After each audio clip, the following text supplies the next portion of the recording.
Well, hello everyone, and welcome back to our penultimate lecture. Today we're going to talk about Bernard Williams' paper, the Makropolus case on the tedium of immortality.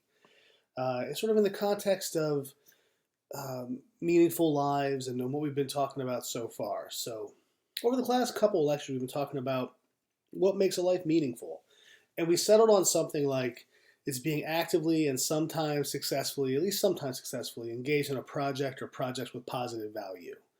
And we then asked whether we ought to pursue lives that are meaningful, and we answered in the affirmative. Now, today we're going to talk about death. In particular, we're going to discuss whether death is always a bad thing. A little preliminary: by death, we mean bodily death and the cessation of experience.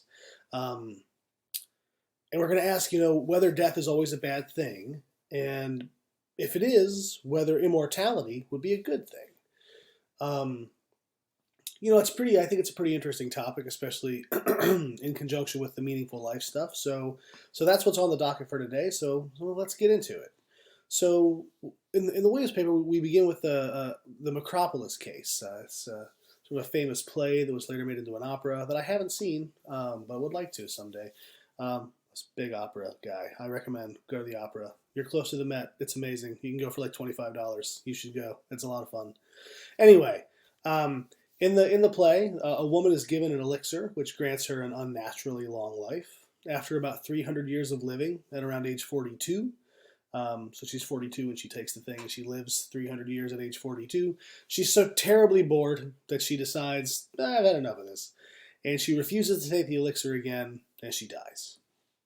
Now, this story, and the paper in general, is meant to draw out yet another tension, right? We've been looking at tensions kind of this whole time.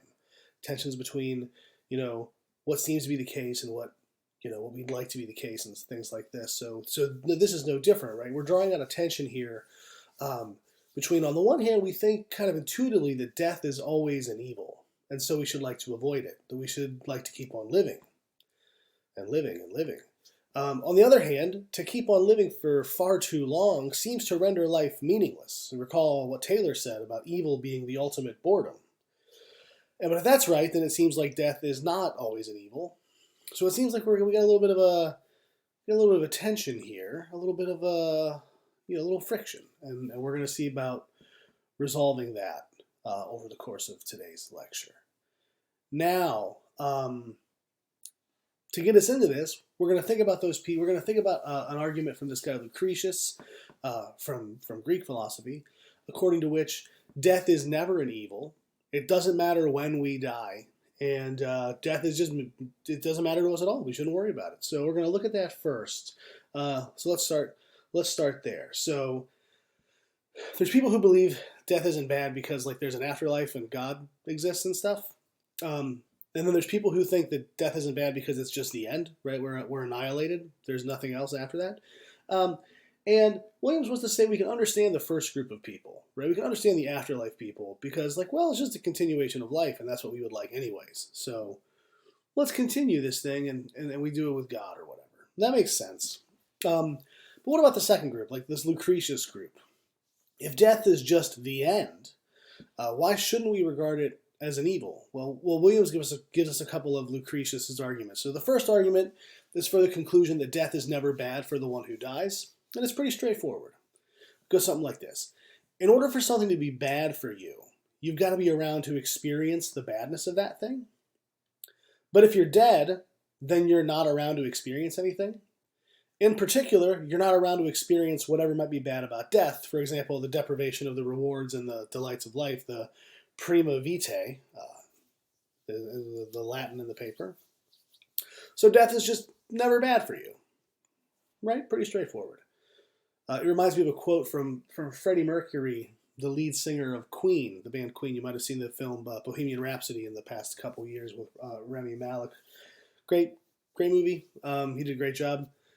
Actually, I don't know if it's a great movie. He did a great job, but I don't think it's a great movie. Anyway, someone asked Freddie Mercury once, what do you think people will say about you when you're dead? And Freddie Mercury said, what do I care? I'll be dead. So it's kind of sort of hearkening to this Lucretian idea about death not being bad for the person who dies because they're not around to experience whatever's bad about it. So the second argument is for the conclusion that it doesn't matter whether you die earlier or later. This is a little trickier, but a little more counterintuitive, but the argument, again, is pretty straightforward. So suppose you die right now. I hope you don't, but suppose you do. Then you'll be dead for a really long time. In fact, you'll be dead for an infinitely long time. Now suppose you die 100 years from now. Then you'll be dead for a really long time. In fact, you'll be dead for an infinitely long time. But since infinity is equal to infinity, in this case, right, both countable infinities, then you'll be dead for the same amount of time regardless whether you die earlier or later. So it doesn't matter if you die earlier or later. You're going to be dead for the same amount of time, strictly speaking. And taken together, these arguments are meant to establish that death is nothing to us. It doesn't matter when we die, and it won't be bad for us when we do. So we shouldn't even give it a second thought. Pretty bleak. Williams points out a worry here. The second argument seems to presuppose that if we were dead for a finite amount of time, then we should prefer being dead for a shorter rather than longer time. Right? So suppose that when you die, you're dead, as it were, like for some finite amount. So if I die right now, I'm dead for that finite amount of time. Say it's 1,000 years, I'm dead for 1,000 years. Arbitrary, but sure. But if I live 100 more years, then I'll only be dead for 900 years, which will mean I'll have had 100 years of like getting the good things out of life. And all things being equal, it suggests that like I should prefer the second thing. I should prefer the 100 more years of the good things of life rather than not that. So this suggests like that we should want to live longer because living longer would mean more time of receiving or less time of being deprived of, depending on how you want to cash it out, the rewards and delights of life. But then this suggests, says Williams, and I think he's right, that being dead is an evil for the person who dies, right? Because if what's good about living is getting the rewards and delights of life, and we should want more of those things, right? We should want to keep getting those things. And to die is to cease getting those things. And it seems like dying is bad for us. We should want to avoid it.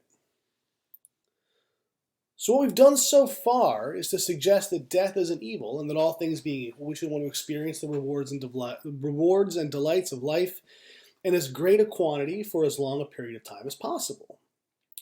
A bit more about this, a bit more argument about this. So if we desire something, then all else equal, we prefer states of affairs in which we get the thing we desire over those in which we don't. So, if I want to go to the World Series game this coming year, or whatever, I don't know what championships are happening now. Just imagine some big sports game. Super Bowl, that's coming up, February. I want to go to the Super Bowl. I would prefer states of affairs in which I get tickets to those in which I don't. If that's like what I really desire to do. If I want to meet Billy Joel, I would prefer a future in which I get to meet Billy Joel to one in which I don't. So we prefer states of affairs in which we get things we desire over those we don't. And we also plan for a future in which we get the things we want instead of ones in which we don't, right? So if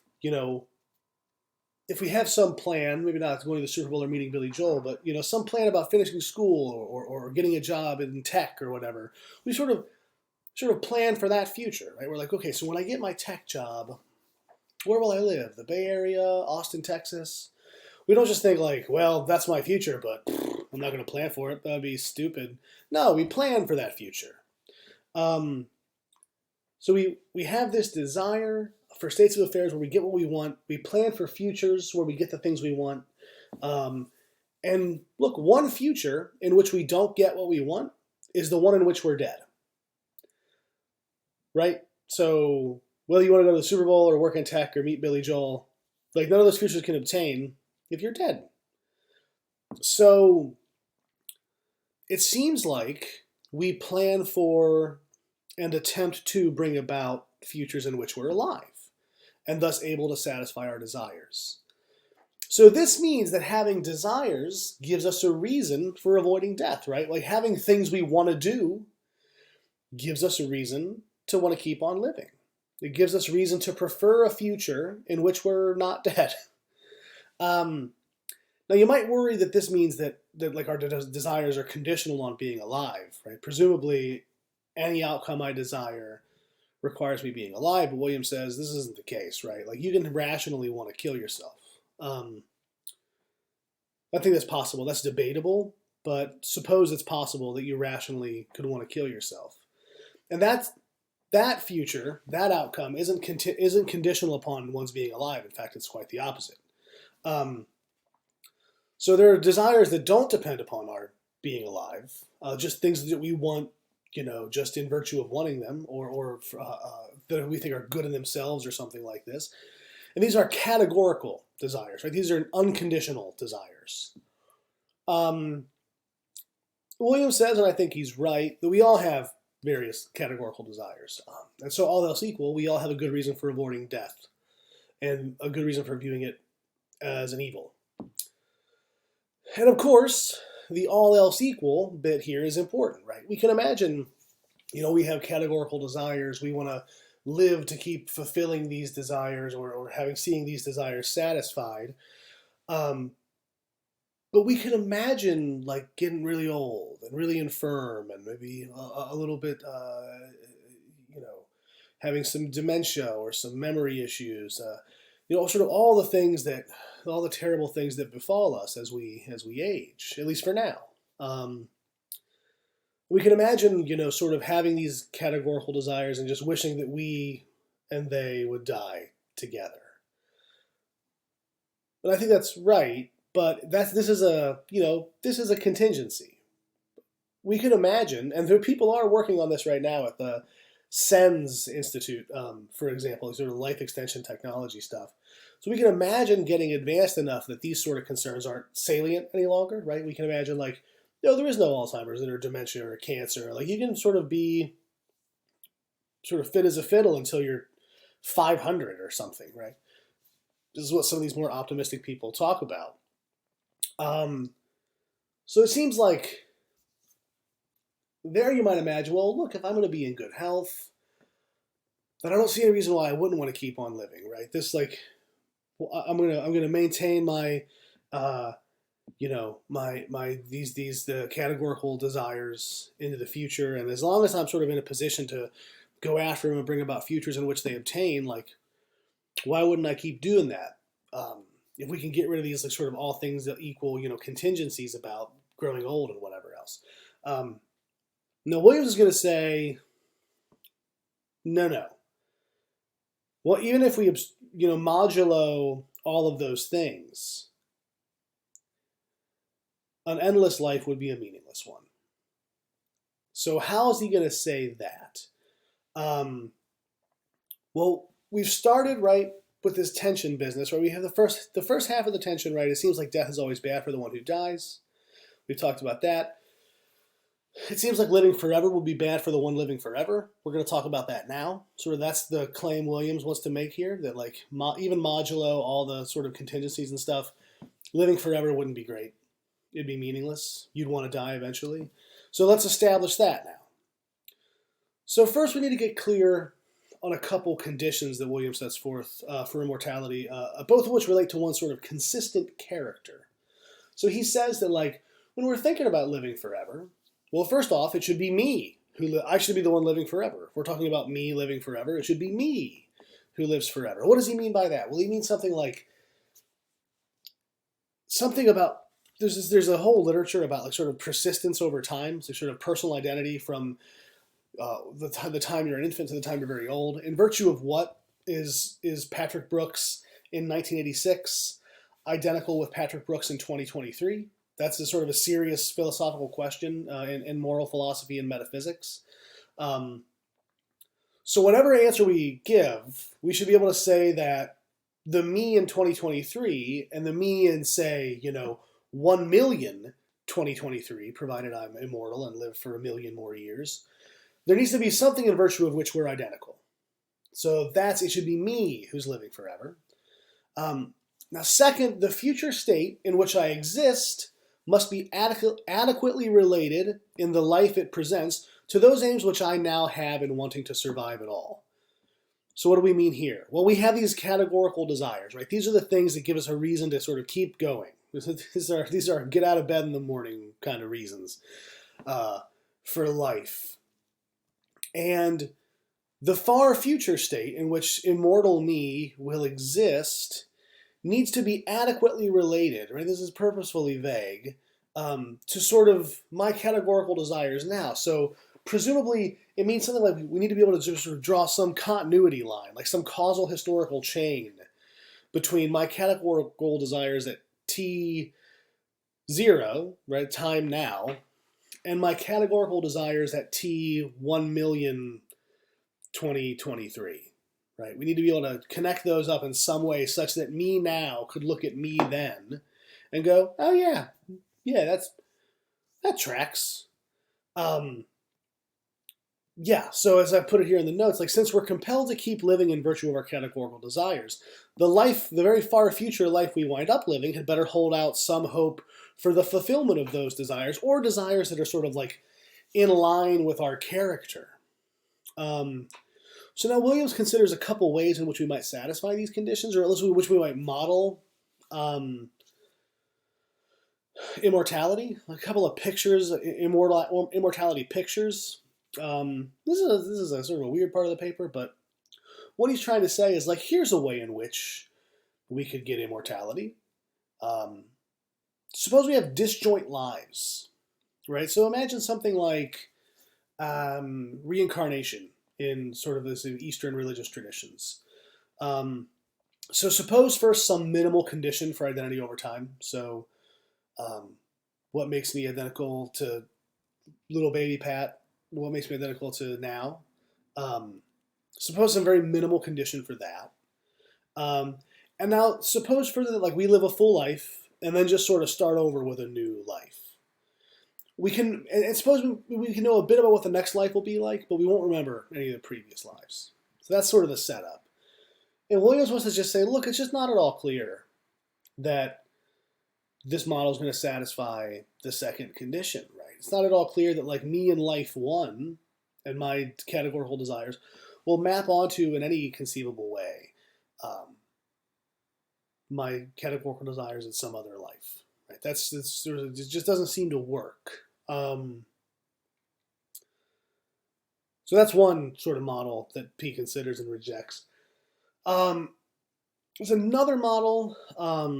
It's this Tiresias model. It's a character from like Greek antiquity, like sort of a blind seer who lives part of his life, who gets like turned into a woman for a while and like has a kid, and then gets turned back into a man. It's a very interesting bit of playwright stuff here. I haven't read it in a long time, so I had to sort of Wikipedia to remind myself of what it was. But the idea is that we live a whole bunch of different lives, all of which are preserved in memory. So a more up-to-date example might be Dr. Manhattan from The Watchmen, I think. Hopefully you're familiar with this show or graphic novel or film. Dr. Manhattan sort of experiences like all of time and space at once. He's like he gets blown up in a nuclear thing, as many comic book characters do. It just gets pretty much like omniscient and omnipotent kind of powers. And the worry here for Tiresias or Dr. Manhattan is that we wouldn't have anything like a character at all. It seems like there'd be no us, right? If I have all the memories of all these different lives sort of at once, then it seems, how do we locate the me in there? And if we can't locate the me, it seems like we can't locate a coherent or consistent set of desires, the satisfaction of which would motivate my continuing to exist. Again, this is weird. You don't really need to remember this too much, but it's worth thinking about, like ways in which we might sort of cook up a metaphysics in which we're immortal that wouldn't run afoul of these sort of boredom problems that we're going to go on to talk about. Of course, the things we've been talking about, right? These like simultaneous tons of lives or disjoint lives aren't really the sort of models we have in mind when we think about immortality, right? We're not thinking of like, oh, well, it's like, it's like Eastern reincarnation stuff, or it's like Dr. Manhattan and the Watchmen. Like, we live, like we have all these experiences at once, or we have all these experiences disjointedly. No, instead we think of like me, of Pat, as living for a very, very long time, just in the way that I'm living right now. Sort of doing much the same sorts of things that I did for the last 35 years and continuing to do much the same sorts of things into the very, very, very far future. It's sort of a continuation of what we've already got. And then we'll keep on doing, something more or less like what we're doing. But the worry here, right, with this sort of what we all have in mind when we think about immortality, is that any model on which we remain conscious of ourselves, right? So we get rid of that in the disjoint lives case. But if anything which I'm aware of me the whole time, and in which I have a consistent character, right? Like I'm me, not just like sort of loosely on some like bare minimum condition for persistence, but also like in virtue of some character I have, and that character is consistent over time. With maybe small modifications possible. Those models are ones in which boredom is just kind of a necessity. Now he goes on in the paper to talk a bit about like, well, look, boredom's not always bad. You might imagine thinking something was quite exciting when you were young and then growing older and being like, I'm bored of that now. It was good to be excited by it then, but I'm bored of it now. Or being bored of something when you're very young and then realizing it's exciting later. Like, this is not the kind of boredom that Williams has in mind, right? Like Williams has in mind here, like Taylor boredom, right? Like Sisyphus rolling the boulder up the hill boredom. And he's going to say, like, look, man, whatever you're into, whatever you most like doing, anything you can imagine, that's going to become commonplace and mundane given enough time. If you remain yourself, it's all going to be the same, right? I think EM's character in the Makropolus case said, it's all the same. The silence, man, the singing. And I think that's the real bugbear here. Is that if I'm me and I have sort of like I am who I am and I live for a very, very, very long time, eventually I will have done and seen everything I wanted to do. Look, because I don't care whether someone who looks very much like me lives forever. Or who sort of is minimally related to me lives forever. I care whether I live forever. But if I were to live forever, there would be a point at which I very much wished I were dead, because continued existence will become unbearably tedious. I'll have no more categorical desires pushing me to continue living, and so I won't want to continue living. You might say, as cliche as it is to say things like this, death is an evil right up until it isn't. And that's the paper. We started by considering Lucretius's arguments that death is nothing to us. And the response to those suggested that actually death is something to be avoided. But this led us to wonder whether death is always something to be avoided. That is, whether we should like to live forever. And our attempts to answer this last question have led us to conclude that, for want of a better phrase, being alive is to be preferred right up until it isn't. Given a consistent character, and given sort of the Williams' two conditions, any picture on which we're immortal and those two things are satisfied is going to be one in which the tedium will get the better of us. So that's the paper. Let's talk just a little bit about the movie, then a little wrap up for the module. So, like, fun fact, people on the internet have sort of figured out that Phil Connors relived Groundhog Day like 12,400 times. So almost 34 years. So just a couple years younger than me. And I think like in that sort of one day repeated, we get a little picture of what Williams is talking about. Like at the start, Phil's having like a great time, right? Like he learns piano, he has some flings, he robs a bank, he flirts with his producer. He tries various ways to trick his producer into falling in love with him, none of which work. But after a while, right, the sameness of it all starts to grate on him. You see him like he kills himself like a billion times, right? And there's no reason to think that this wouldn't happen if he'd lived the same 2 days, or if he'd lived the same 3 days, and so on and so forth. So intuitively, the same would occur if he were immortal, right? If he just lived a different day, but forever. A new day every day, but still forever. Eventually, life would become so drab and tedious that death would be preferable. Excuse me. Just getting over this allergy thing. That death would be preferable. So, any well-done movie about vampires or other immortal creatures demonstrates the point similarly well. I think Highlander does this pretty good. There's some other, like, maybe The Fountain. Darren Aronofsky movie does this pretty well. Although I haven't seen that since it came out many, many years ago. So I think the Groundhog Day, again, as many of the films we've watched, have just been sort of ways to sort of visualize these cases, to sort of put a finer point on what's going on. So putting this all together with the meaning of life stuff, I think we get like an interesting addendum here. So recall that like Wolfe and Taylor say that life is meaningful insofar as we're sincerely and at least somewhat successfully engaged in a project or projects of positive value. And I suspect that Williams would say that we could classify these kinds of projects as categorical desires. And once we run out of these, once we've completed all the projects of positive value that are consistent with our character, it seems like life becomes meaningless once again, right? So life just sort of on its own, meaningless. We've got to work hard to make it meaningful. And then there's going to become a point in time in which the meaning is all spent. And it reminds me of this like sort of misquote from Plutarch. Alexander the Great didn't say this, and Plutarch didn't say this, but this is sort of what's come down from us, or what's come down to us through the misquotes and stuff. It's famously said by Hans Gruber in the 1988 film Die Hard, one of my favorites. It says, when Alexander saw the breadth of his domain, he wept, for there were no more worlds to conquer. Right, so he sort of ran out of stuff to do, and it bummed him out. And I don't know, for whatever reason, I like this idea that a meaningful life is something that's both hard won, right? It's not a guarantee. You got to work at it, and it's transient, right? It's not going to be here forever, right? There's going to be a time at which the meaning is spent. And I think, sort of putting this together with the Nagel paper, there's something uniquely and sort of especially human about that. It's sort of what our condition is. We want to live a meaningful life. We should live a meaningful life. We have to work hard to sort of cultivate that. But eventually, we're going to run out of it.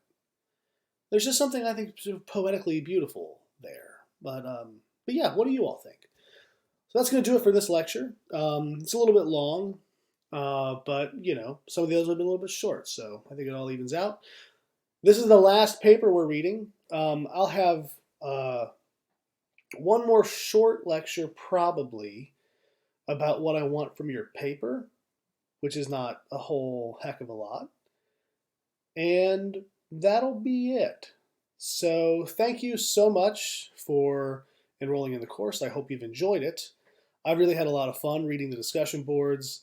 I've responded when I could, but I've been traveling, so it's been a little bit difficult. But I've really had a fun time reading your posts. And yeah, I hope you've enjoyed the class, and I hope you've enjoyed the films. And I hope you have a good spring semester. All right, bye-bye for now.